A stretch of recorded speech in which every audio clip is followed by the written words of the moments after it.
Som de um coração. Essa canção me faz refletir muito, porque a palavra de Deus diz que onde estiver o nosso tesouro, ali estará o nosso coração. Diz também que a boca fala do que o coração está cheio. E diz também que o coração é enganoso. Eu não sei o que Deus está falando para você nessa hora.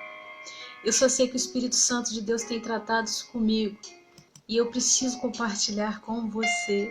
Porque em Provérbios diz, sobretudo, o que se deve guardar, guarda o teu coração, porque dele procedem as saídas, as fontes da vida. Vamos ter cuidado com o que temos ouvido, para não contaminar o nosso coração.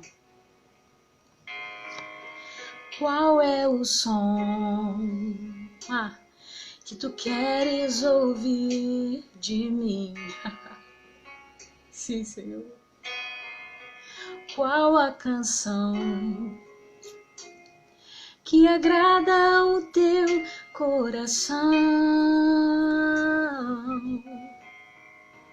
E que palavras de amor posso escrever para ti, Senhor, para atrair o teu olhar? Porque tudo que é em mim, porque tudo que há em mim quer te adorar.